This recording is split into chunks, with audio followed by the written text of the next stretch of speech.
livro de Isaías, capítulo 5, a plantação de uvas de Deus. Vou cantar agora para o meu amigo uma canção a respeito da sua plantação de uvas. O meu amigo fez essa plantação no lugar onde a terra era boa. Ele cavou o chão, tirou as pedras e plantou as melhores mudas de uva. No centro do terreno, ele construiu uma torre para o vigia e fez também um tanque para esmagar as uvas. Esperava que as parreiras dassem uvas boas, mas deram somente uvas azedas. Agora o meu amigo diz: moradores de Jerusalém e povo de Judá, digam se a culpa é minha ou da minha plantação de uvas. Fiz por ela tudo o que podia. Então, por que produzi uvas azedas em vez das uvas doces que eu esperava? Agora eu lhes digo o que vou fazer com a minha plantação de uvas. Vou tirar a cerca e derrubar os muros que a protegem. E vou deixar que os animais invadam a plantação e acabem com as parreiras. A plantação ficará abandonada e as parreiras não serão podadas. E a terra não será cultivada, e o mato e os espinhos tomarão conta dela.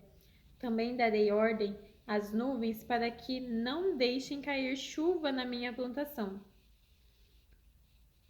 A plantação de uvas do Senhor Todo-Poderoso, as parreiras de que ele tanto gosta, são o povo de Israel e o povo de Judá. Deus esperava que eles obedecessem à sua lei, mas ele os viu cometendo crimes de morte. Esperava que fizessem o que é direito, mas só viu as suas vítimas gritando por socorro. As maldades são condenadas. Ai de vocês que compram casas e mais casas, que se tornam donos de mais e mais terrenos.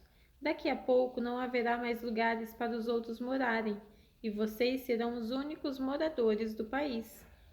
Ouvi o Senhor Todo-Poderoso dizer isto: as grandes e belas mansões serão destruídas e ninguém ficará morando nelas. Um alqueire de parreiras dará somente uns 20 litros de vinho e 100 quilos de semente. Produzirão somente 10 quilos de trigo. Ai dos que passam o dia inteiro bebendo cerveja e vinho, desde a madrugada até a tarde da noite, e ficam completamente bêbados. Nas suas festas há música de harpa e de liras, de pandeiros e de flautas, e muito vinho para beber. Eles não se importam com os planos de Deus, o Senhor, nem levam em conta o que ele está fazendo. Portanto, por causa da sua desobediência, o meu povo será levado prisioneiro para fora do país. O povo e as autoridades morrerão de fome e de sede. O mundo dos mortos, como se fosse uma fera faminta, abrirá sua boca enorme e engolirá o povo e as autoridades. Toda essa gente que vive nas farras e nas orgias, todos ficarão envergonhados, e os orgulhosos serão humilhados. Mas o Senhor Todo-Poderoso fará o que é direito, e assim mostrará a sua grandeza. Deus fará o que é certo, e assim todos ficarão sabendo que Ele é santo. As cidades virarão montões de ruína, e ali as ovelhas e os cabritos encontrarão pasto. Ai dos que se amarram aos seus pecados com mentiras. Eles andam arrastando a sua maldade como quem puxa um carro, e dizem que Deus se apresse e faça logo o que vai fazer, para que nós fiquemos sabendo o que é. Que o Santo Deus de Israel realize depressa os seus planos, para que nós possamos conhecê-los. Ai dos que chamam de mal aquilo que é bom, e que chamam de bom aquilo que é mal, que fazem a luz virar escuridão, e a escuridão virar luz, que fazem o amargo virar doce, e o que é doce ficar amargo. Ai dos que acham que são sábios, dos que pensam que sabem tudo.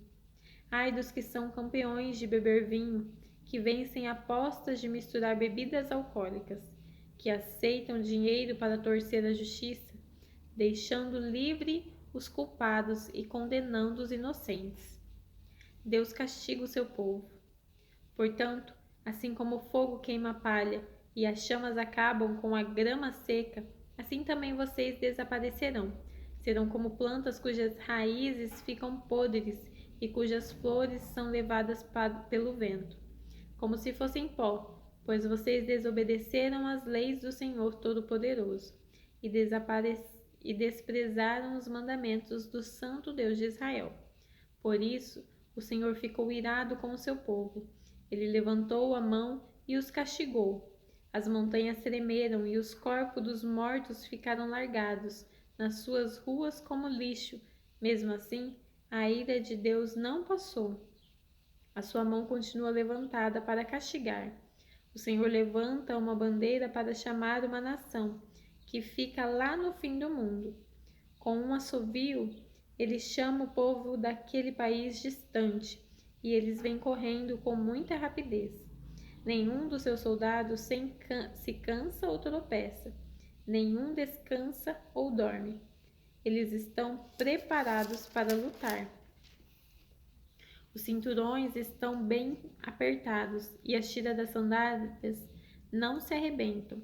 As suas flechas são pontudas e os seus arcos estão prontos para atirar. Os cascos dos seus cavalos são duros como pedra e as rodas dos seus carros de guerra parecem redemoinhos.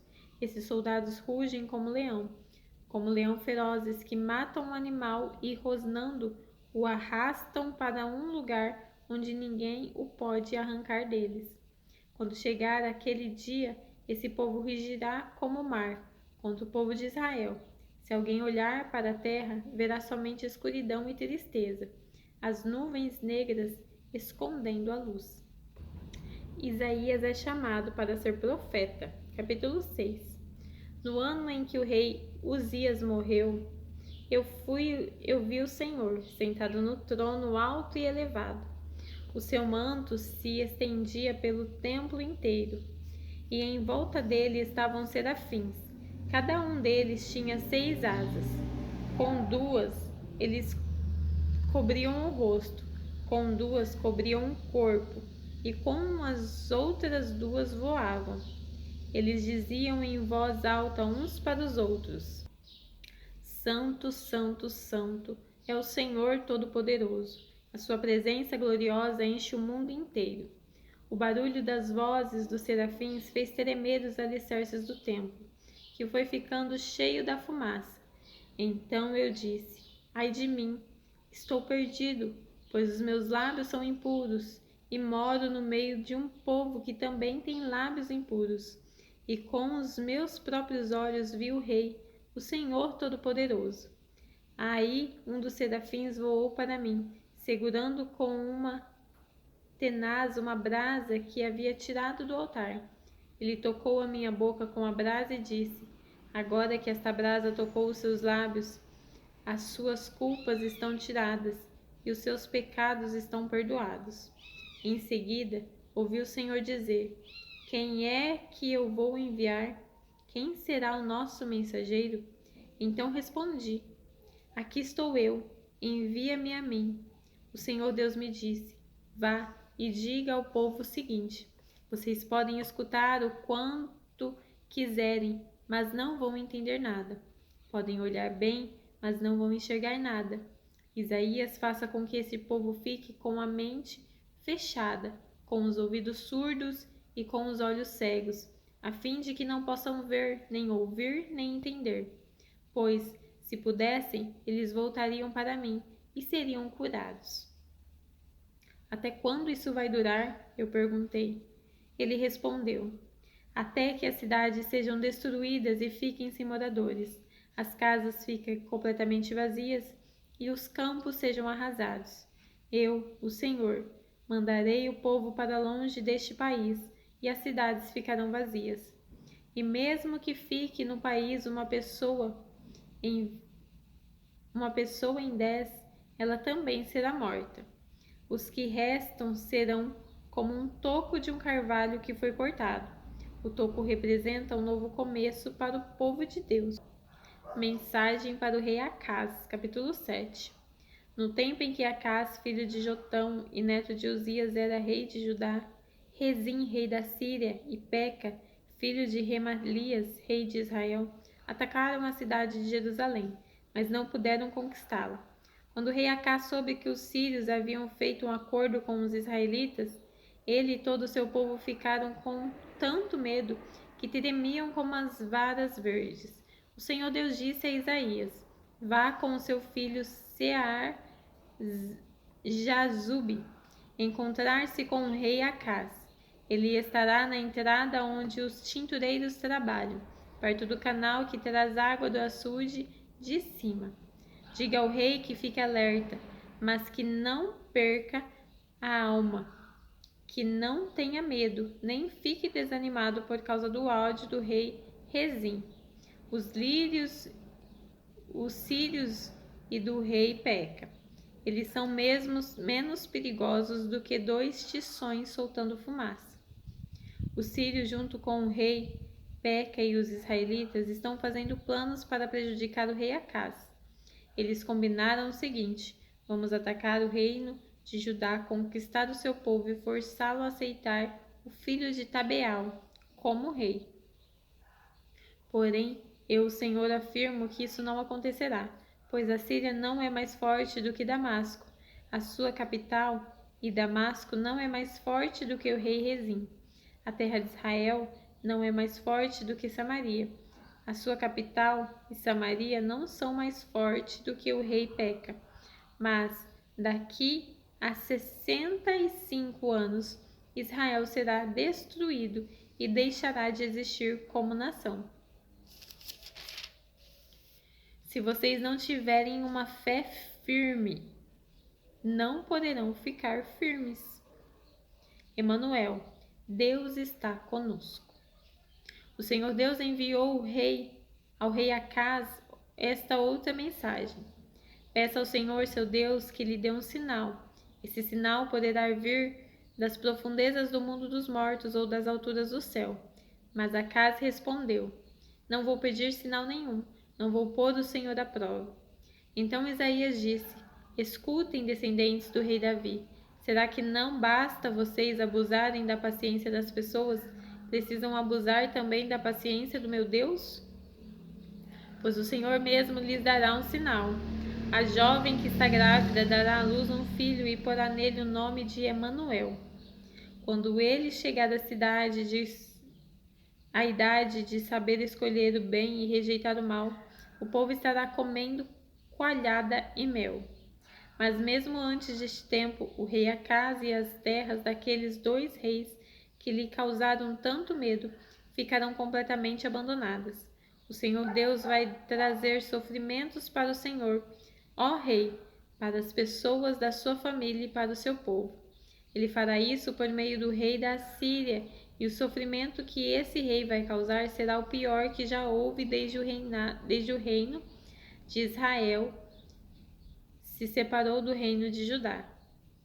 Quando chegar aquele dia, o Senhor Deus vai assoviar e chamar os egípcios para que venham como se fossem moscas dos lugares mais distantes do rio Nilo, e assoviará também para que os assírios, como um enxame de abelhas, venham da sua terra. Eles virão e como enxames pousarão nos vales mais profundos, nas fendas das rochas e em todos os espinheiros e em todos os lugares onde o gado bebe água. Naquele dia o Senhor vai contratar um barbeiro que vive na região que fica no outro lado do rio Eufrates, isto é, o rei da Síria. Ele virá e rapará a barba, os cabelos e os pelos do corpo de todos. Naquele dia, quem ficar com uma vaca nova e 2 cabras terá tanto leite que poderá comer coalhada. E todos os que ficarem com vida no país comerão coalhada e mel. Naquele dia, o que antes era uma plantação com 1000 pés de uva, valendo 1000 barras de prata, viverá um terreno cheio de mato e de espinheiros. O país todo ficará coberto de espinheiros, e os homens irão ali caçar com arco e flechas, e todos os montes onde antes havia plantações ficarão tão cobertos de mato e de espinheiros que ninguém terá a coragem de ir até lá. Somente o gado e as ovelhas irão lá para pastar. O significado do nome do filho de Isaías, capítulo 8. O Senhor Deus me disse: pegue uma tabuleta grande e escreva nela, em letras bem grandes, o seguinte: Maher Salal Has-Baz. E procure 2 homens de confiança, isto é, o sacerdote Urias e Zacarias, filho de Jeberequias, para servirem de testemunha. Algum tempo depois, a minha mulher, a profetisa, ficou grávida e deu à luz um filho. Aí o Senhor me disse: ponha nele o nome de Maher Salal Has-Baz, pois antes que ele aprenda a dizer papai ou mamãe, o rei da Assíria levará embora todas as riquezas de Damasco e de Samaria. O Senhor falou comigo de novo. Ele disse: esse povo não quis as águas calmas do riacho de Siloé e está tremendo de medo do rei Rizim e do rei Peca. Por isso, eu, o Senhor, vou trazer o rei da Assíria e o seu poderoso exército para atacarem esse povo. Eles avançarão como uma enchente do rio Eufrates que sobe acima das margens e de todos os canais e de todos os rios e desbocam nele. Eles invadirão a terra de Judá como as águas de uma enchente que cobrem tudo e sobem até o pescoço da gente. Mas Deus está com o seu povo. As suas asas abertas protegem a terra prometida. Reúnam-se, povos, mas fiquem com medo.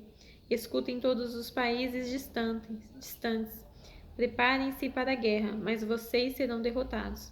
Sim, preparem-se para a guerra, mas vocês serão derrotados.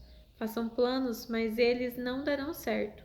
Resolvam o que quiserem, mas tudo fracassará, pois Deus está conosco. Deus avisa o profeta e os seus seguidores. O Senhor Deus pôs a sua poderosa mão sobre mim e avisou a mim e aos meus seguidores que não andássemos no caminho que o povo estava seguindo. Ele nos disse: não pensem que tudo o que o povo chama de revolução seja revolução mesmo. Não fiquem assustados, nem tenham medo daquilo de que o povo tem medo. Pelo contrário, fiquem assustados por minha causa e tenham medo de mim, pois eu, o Senhor Todo-Poderoso, sou santo. Eu serei um templo para abrigar vocês, serei também uma pedra e uma rocha que fará com que os povos de Judá e de Jerusalém tropecem e caiam. Serei uma armadilha e um laço para pegar os moradores de Jerusalém. Muitos tropeçarão, cairão e se despedaçarão. Ficarão presos nessa armadilha. Eu disse aos meus seguidores: guardem a mensagem e lembrem dos ensinamentos que o Senhor me deu. Ele me escondeu do seu povo, mas eu confio nele e nele ponho a minha esperança. Aqui estou eu com os filhos que o Senhor Deus me deu. O Senhor Todo-Poderoso, que mora no Monte Sião, nos enviou para sermos sinais que causam espanto ao povo de Israel. Algumas pessoas vão pedir que vocês consultem os adivinhos e os médiuns que cochicham e falam baixinho. Essas pessoas dirão: precisamos receber mensagens dos espíritos, precisamos consultar os mortos em favor dos vivos. Mas vocês respondam assim: o que devemos fazer é consultar a lei e os ensinamentos de Deus. O que os médiuns dizem não tem nenhum valor. Tempos de aflição. O povo andará de um lado para o outro, sem rumo, desanimado e com fome. Por causa da fome ficarão com raiva e amaldiçoarão o seu rei e o seu Deus. Olharão para o céu e depois para a terra e verão somente sofrimento e escuridão, trevas e angústia, porém não poderão escapar delas. Terminamos por hoje.